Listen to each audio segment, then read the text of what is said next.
Hello. So today I wanted to try and just make a simple video that helps people understand the sort of definition between first gen and second gen antipsychotics, or what they sometimes call typical versus atypical. Although I hate that. So uh, let's see if I can actually move that. So, okay.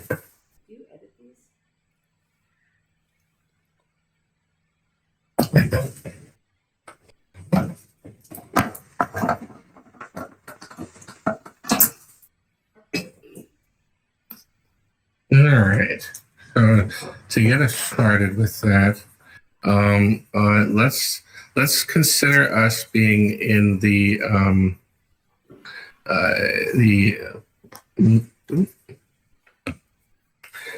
mesolimbic dopamine pathway. This is the pathway that is the main target for the dopaminergic antipsychotics, or the antidopaminergic medications that we use, which comprises the vast majority of medications for schizophrenia. So in this circuit, if we were going to just look at a brain from the side, and that's the best I can do for a brain. Actually, let's make that a little bit bigger.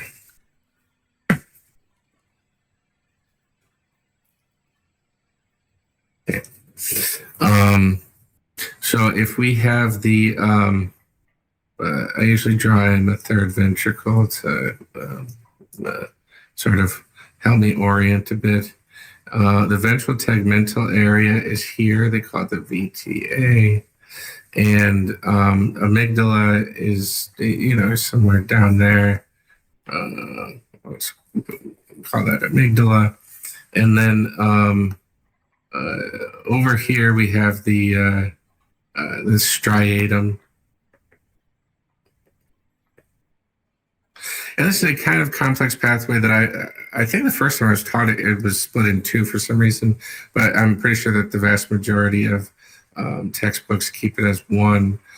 So basically, every time this fires, this also fires. And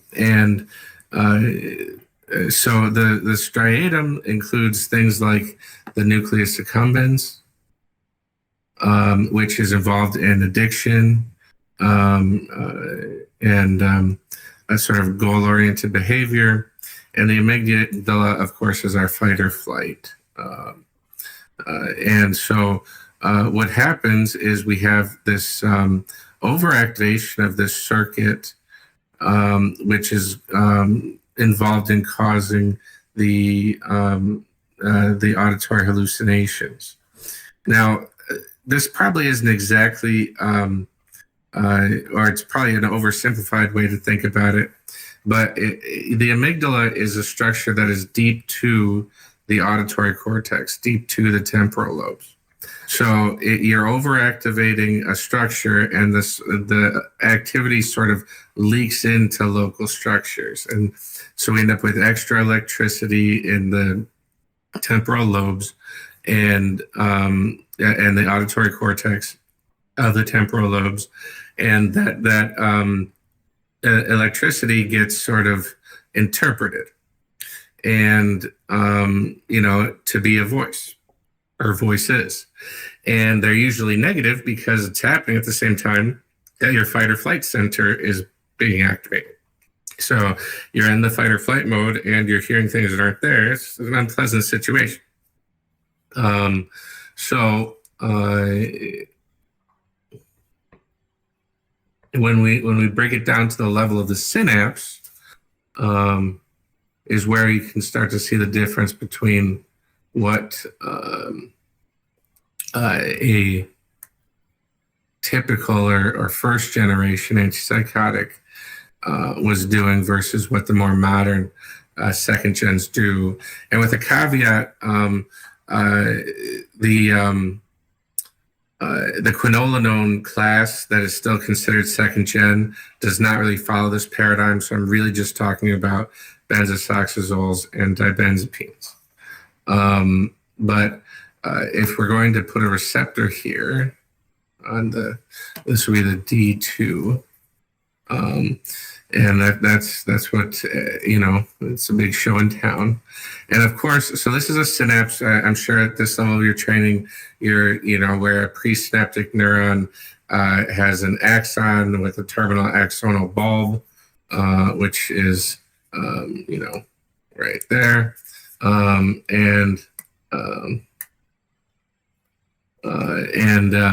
Then the postsynaptic neuron has dendrites that reach out toward the terminal axonal bulb, and the space between is called the synapse.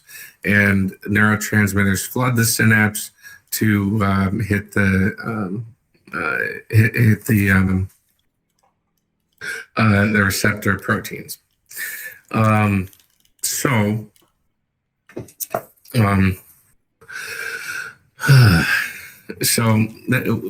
Of course, nothing's as simple as you want it to be. I mean, real life is complicated. So in this circuit, you actually have a sort of presynaptic synapse. And so this is a dopaminergic neuron.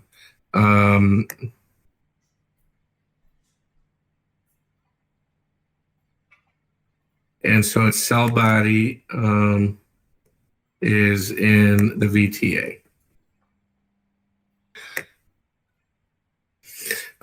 This is the downstream neurons, so cell body, let's say amygdala.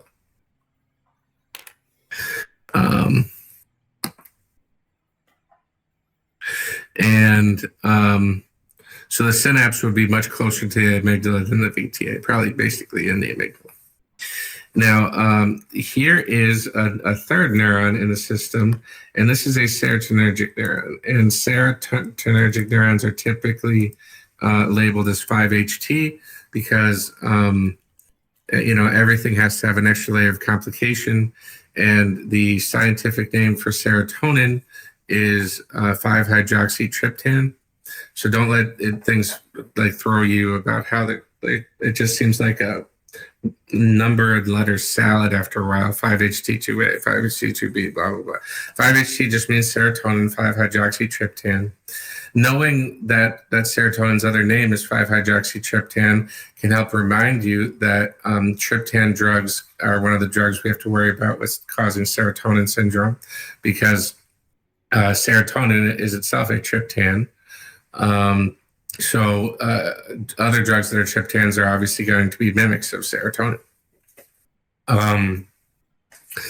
Now, this serotonergic neuron synapses here, and this is a 5-HT2B.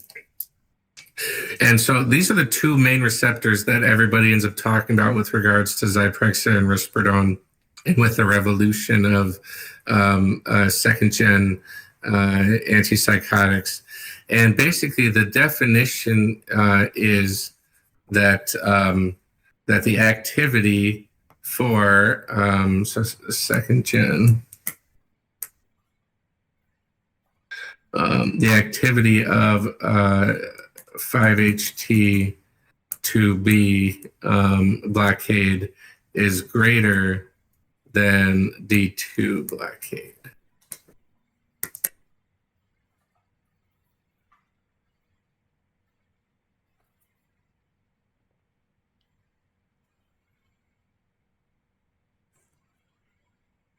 Okay. And so let's talk about how that works. So basically, there's a serotonergic neuron that's always putting serotonin there, and that actually leads to, downstream signaling, which creates, more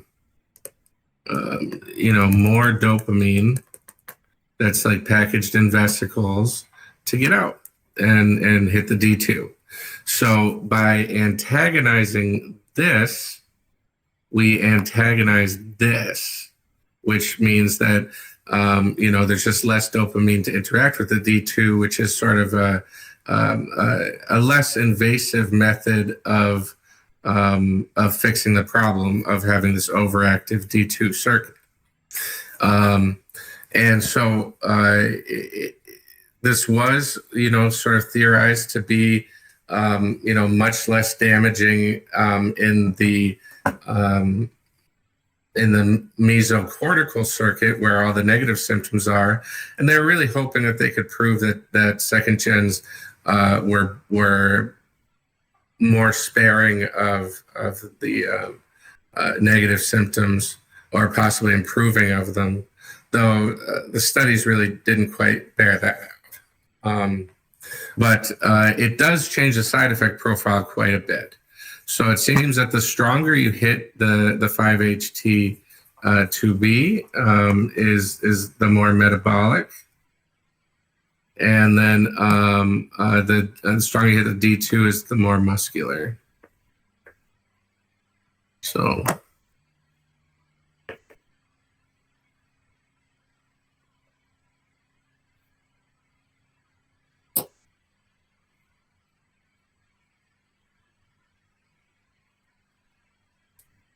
something like Haldol really doesn't have much activity at the 5-HT2B and is going to be very strong at the D2, pretty much like a pure D2. And things that are second gen should have stronger 5-HT2B than the D2. As a caveat here, Latuda is about equal, but actually has a little more D2 than 5-HT2B. So by this definition, Latuda would technically be just a late to market first gen antipsychotic, but we don't have to really go there. Latuda is a bit of a yawn, in my opinion. If somebody's doing great on it, don't take them off of it, but I don't go around starting lots of people on Latuda. Okay. So yes, so second gen is the 5-HT2B blockade is greater than the D2 blockade, and first gen is mostly just D2 blockade, not much 5-HT2B, or at least the D2 is greater than the 5-HT2B. So hopefully that helps explain, why there's a line and help you understand the relative differences in what we're doing in the side effect profiles. So Haldol is known to do like the worst TD. It's like when you see the commercials about TD and there's people have severe symptoms, that tends to be caused by Haldol and other first gens. Second gens do still cause TD at a decent rate, but it is usually more mild. And now that we have agents that can treat TD, less of a severe phenomenon. But anyways, I don't want to hypercomplicate things for you. But one reason why I'm making some videos for you guys instead of just pushing you to videos that have all the information, possibly even in a more pretty and laid out format, is because you can actually ask me questions about all this and I can get right to it and answer them. Whereas, it might be a little more abstract going through other people's videos. So I hope that this is providing a service and is helpful to you guys. And again, I appreciate everyone's hard work, and go team.